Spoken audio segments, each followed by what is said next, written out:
अस्सलाम वालेकुम and welcome to ज़िंदगी जस्ट। मेरे थंबनेल से आपको अंदाज़ा हो गया होगा कि आज का टॉपिक क्या है। मैं पहले पीटीआई का वर्कर हुआ करता था, बेस्ड इन लंदन।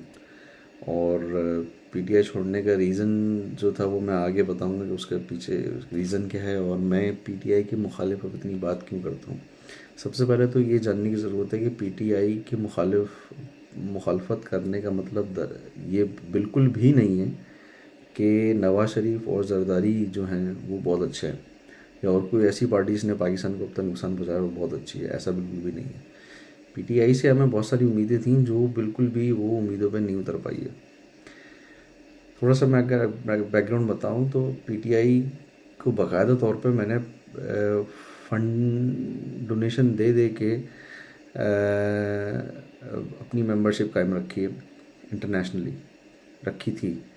और उसके अलावा 2013 की कैंपेन में जो मैं थंबनेल में टी शर्ट पहना हूँ, as as a MBA student वो उस वक्त पैसे भी कम हुआ करते थे और मैंने स्पेसिफिकली वो शर्ट टी शर्ट जो हैं वो प्रिंट करवाई थी। और उस वक्त वो मुझे एक टी शर्ट जो थी तकरीबन 20 पाउंड की पड़ी थी। और वो तकरीबन तकरीबन मैंने ये 25 to 30 टी शर्ट्स प्रिंट करवाई हुई। अब आप इसे अंदाज़ा लगा लें इसकी कॉस्ट कितनी पड़ी होगी मुझे, ठीक है। और मैंने सब जगह अपने कलीग्स में, अपनी यूनिवर्सिटी के स्टूडेंट्स में, जो मेरे क्लासमेट्स थे या दूसरे लोग जो यूनिवर्सिटी में पीटीआई के उस वक्त के सपोर्टर थे, सबको दी बाकायदा तौर पे। जहाँ पे लंदन के एक इलाके में इलेक्शन के दौरान 2013 में कैंपेन चली थी, उधर मैं शामिल था। और वगैरह वगैरह। और प्लस ये कि 2014 में, 2013 या 14 के बीच में जो पीटीआई ने एक कराची की, उस वक्त की बड़ी स्ट्रॉन्ग पार्टी के अगेंस्ट जो 10 डाउनिंग स्ट्रीट पर धरना दिया था, मैं उसमें बहुत ज़्यादा सरगर्म था और सबसे आगे आगे में था, जिसकी वजह से मुझे काइंड ऑफ थ्रेड्स भी मिले फेसबुक पर। नाउ कम टू द 2018 के मुझे प्रॉब्लम कहाँ हुई है पीटीआई से। मुझे पीटीआई से प्रॉब्लम ये हुई है कि पीटीआई को जो कम वक्त में करना चाहिए था, जो वो कर सकती थी अपनी कैपेसिटी के लिहाज से, वो भी नहीं कर सकी। मुझे कोई ऐसा शौक नहीं, ना मैं कोई ऐसी बात कर रहा हूँ कि पीटीआई जो है वो 3 साढ़े 3 साल या 4 साल जो भी इनका टेन्योर रहा है वो उसमें ऐसा काम करती कि पाकिस्तान की पूरी 70 साल की हिस्ट्री चेंज हो जाती। ऐसा मुझे बिल्कुल भी सोचने का भी शौक़ नहीं है। एटलीस्ट मैं वो तवक्को कर सकता था जो वो काम कर सकते थे। मैं क्योंकि मेरा ताल्लुक क्यों कराची से, कराची के हिसाब से मैं स्पेसिफिकली बताऊंगा। मुझे पंजाब और केपी के और बलूचिस्तान का इतना कोई आइडिया नहीं कि वहाँ पे उन्होंने क्या क्या गुल खिलाए। उसके अलावा अगर मैं बहुत टू द पॉइंट बात करूँ स्पेशली कराची के बारे में, बातें तो बहुत सारी करने की हैं, लेकिन क्योंकि वीडियो को मुझे छोटा रखना है, इस वजह से अगर मैं टू द पॉइंट बात करूँ तो पाकिस्तान को लेते हुए अगर देखें तो इकोनॉमी का बेड़ा गर्क कर दिया। अब उसकी बहस में हम अलग चल सकते हैं, ठीक है। इनको जो कोविड के दौर में जो फंडिंग आई थी वो इन्होंने अपने इंडस्ट्रियल दोस्तों को बांट दी, जिन्होंने और वो बांटी भी ऐसे कि जिसने जितना टैक्स भरा उसके हिसाब से इंडस्ट्रियल दोस्तों को बांट दी ताकि वो रिटेन कर सकें। भाई आपको ये डेवलपमेंट की नहीं मिली थी, ठीक है, फंड्स, और आपने अपने इंडस्ट्रियल दोस्तों को बांट दिया ताकि वो एम्प्लॉय रिटेंशन दिखा के और वो थोड़े से कंपनी का भी नाम हो जाए और गवर्नमेंट का भी नाम हो जाए कि भाई गवर्नमेंट ने काम किया। लेकिन वो एक्चुअली फंड जो थे वो इस चीज़ के लिए नहीं थे, वो दूसरे बका व बहबूद के काम के लिए थे। प्लस सी पैक का काम आपने रुकवा दिया। अब सी पैक आपने आईएमएफ के सामने डिस्क्लोज कर दिया, जिस वजह से चाइना आपसे नाराज़ हो गया। बहुत सारे बंड आपने सऊदी अरब के साथ अलग मारे हैं, ठीक है। Now come to the Karachi specifically. तो भाई कराची में आपके 17-18 एमएनए थे, चलें 17 होंगे। हर एमएनए को एवरी ईयर बजट में 1 अरब रुपया मिलता है। तो भाई 17 अरब हर साल आपने कराची में कहाँ लगाए। आप एमक्यूएम के साथ कोलिशन पार्टनर भी थे, एमक्यूएम की उस दौरान लोकल गवर्नमेंट भी थी, वसीम अख्तर साहब जो थे वो मेयर भी थे कराची के। तो भाई ना आपने एमकेएम से काम करवाया, ना आपने खुद काम किया। एमकेएम के 4 मेंबर्स, एमएनए और आपके 17, तकरीबन 20, चल 3-4 मेंबर ले लें तो 20 से लेके 21 अरब रुपए जो साल के मिलते थे वो आपने कहाँ लगाए? कहीं पर भी नहीं लगाए। आपने इनफैक्ट के वसीम अख्तर साहब जो अख्तियारात नहीं रोते थे,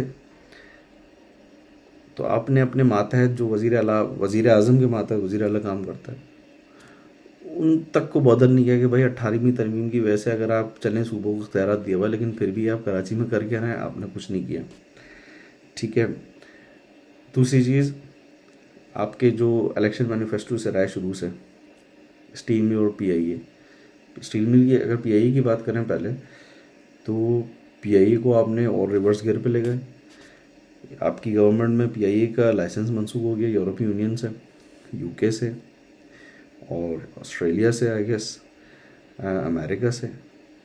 आपको 6 महीने का टाइम मिला, आपने वो रिव्यू नहीं किया, उल्टा आपके एक एमएनए ने आके ये बात एक्सेप्ट कर ली कि भाई हमारी ये जो पायलट हैं वो सारे जाली हैं।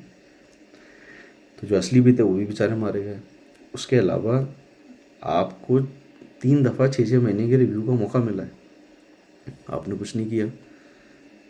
एज अ कराचीआइट मुझे इस बात का सबसे ज़्यादा दुख है कि as foreign residents of Pakistan अगर हम कराची के लिए ट्रैवल करें, हमारे पास डायरेक्ट ट्रैवल करने की कोई सहूलत ही नहीं है।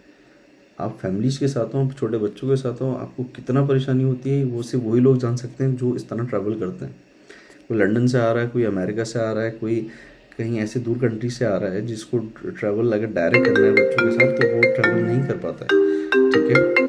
और उसके लिए फिर आपने जो डायरेक्ट एयरलाइंस के रूट हैं वर्जिन अटलांटिक और ब्रिटिश एयरवेज, वो अपने लाहौर इस्लामाबाद को दे दिए। सिविल एविएशन आपकी ये गाना गाती रही कि नहीं भाई कराची में रूट नहीं है, जबकि मैं बड़े वसूख के साथ कह रहा हूँ कि मेरी वर्जिन अटलांटिक के रिप्रेजेंटेटिव से बात हुई है लंदन के अंदर, और मैंने ये इशू बहुत दफ़ा उठाया है खान साहब के जो सिविलियन पोर्टल था उसके ऊपर भी, कि भाई आप लोग, आपकी सिविल एविएशन अथॉरिटी जो है वो रूट क्यों नहीं दे रही है, लेकिन कोई सुनवाई नहीं हुई। कराची वालों को सबसे बड़ा नुकसान जो होता है ट्रैवल करने के दौरान वो यही होता है। ये परेशानी की बात है, जो लोग रेगुलर बेसिस पर ट्रैवल करते हैं उनके लिए सबसे ज़्यादा परेशानी की बात है। किसी को डायरेक्ट फ़्लाइट चाहिए तो डायरेक्ट फ़्लाइट का ऑप्शन ही नहीं है। अब तो खैर as of now Virgin Atlantic और ब्रिटिश एयरवेज ने भी अपना ऑपरेशन लाहौर इस्लामाबाद में बंद कर दिया हालात देखते हुए। स्टील मिल आपका एक और इलेक्शन मैनिफेस्टो में है टॉपिक। 2007 से आप स्टील मिल की रो रहे थे, उसके लिए आप जेल भी गए खान साहब। इफ्तिखार चौधरी के दौर में जब मुशर्रफ के साथ इफ्तिखार चौधरी का जो क्लैश हुआ था उसका रीज़न यही था ना, स्टील मिल को बेच रहे थे मुशर्रफ साहब। अब वो 1 रुपये की बेच रहे थे या 2 रुपये की बेच रहे थे, लेकिन बेहतर ये था कि नेशनलाइज कर देते। पीआईए को भी नेशनलाइज कर देना, डी नेशनलाइज कर देना चाहिए एक्चुअली, स्टील मिल को भी कर देना चाहिए था, लेकिन दोनों काम नहीं होने दिए। इंडिया की लेटेस्ट मिसाल आप ले लें कि आपने एयर इंडिया इंडियन गवर्नमेंट से नहीं चल रही थी, जबकि इंडियन इकोनॉमी जो है वो, अगर हम चलें, बात तो बोलने की ही है कि इंडियन इकोनॉमी जो है वो आहिस्ता आहिस्ता ग्रो कर रही है, बहुत बड़ी इकोनॉमी है। फिर भी उन्होंने ये बात एक्सेप्ट करी कि गवर्नमेंट से एयर इंडिया नहीं चल रही, उन्होंने अपने प्राइवेट सेक्टर में उसको सेल आउट कर दिया। स्टील मिल आपसे चल नहीं रही थी, आपने स्टील मिल के लिए भी कुछ नहीं किया। यानी मैं कुछ ऐसी बात नहीं कर रहा हूँ कि पाकिस्तान को आप चांद पे भेज दें, मैं सिर्फ वो बात कर रहा हूँ कि एटलीस्ट जो आप कर सकते थे 3 साल में वो भी नहीं हुआ। तो अब मुझे बताइए मेरे भाई कि मैं पीटीआई के ख़िलाफ़ क्यों नहीं बोलूँ। मेरी जो उम्मीदें थी कि 3 साल में थोड़ा बहुत तो बेहतरी आती, वो तो रिवर्स गियर लग गया। और क्या, वो जो पहले से होशियार चोर लुटेरे बैठे हुए थे वो दोबारा हुकूमत में आ गए। बस ये था कि खान साहब ने हमें जो ख्वाब दिखाए थे ना, तो वो ख्वाब का 0.5% पूरा नहीं हुआ है जो 3 साल में पूरा कर सकते थे। एनीवेज, अब सिर्फ दुआई कर सकते हैं कि पाकिस्तान जो है वो, अल्लाह ताला पाकिस्तान की हिफाजत फरमाए, और पाकिस्तान जिस हालात से गुजर रहा है, पाकिस्तान को बस आगे के लिए बहुत अच्छा मुस्तकबिल मिले। हमारी दुआएं हैं पाकिस्तान के लिए। मुझे बड़ा अफसोस होता है कि अब मैं जब भी किसी पाकिस्तान में अपने किसी फ्रेंड्स या फैमिली से बात करता हूँ तो हर दूसरी कॉल में यही होता है, यार हालात बहुत ख़राब है, किसी तरह रास्ता बताओ कि हम बाहर निकल जाएं। जब सभी बाहर आ जाएंगे तो पाकिस्तान में कौन काम करेगा? वही 200 लोग जो खान साहब ने बड़ी अच्छी तरह हमें पागल बना के वापस अपनी टीम में शामिल करके उन्हीं 200 लोगों से कंट्री चलवा रहा था। इस तरह नहीं होता। तो बस ये हो सकता है मैं अपने मौके पर गलत हूँ, लेकिन हो सकता है कुछ लोग मुझसे एग्री भी करें। बस यही एक छोटी छोटी चीज़ें हैं जो मुझे पीटीआई से दूर कर गई, और मैं बड़ा वन ऑफ द मुखालिफ पर्सन हूँ मैं पीटीआई के हवाले से। I hope you understood my point.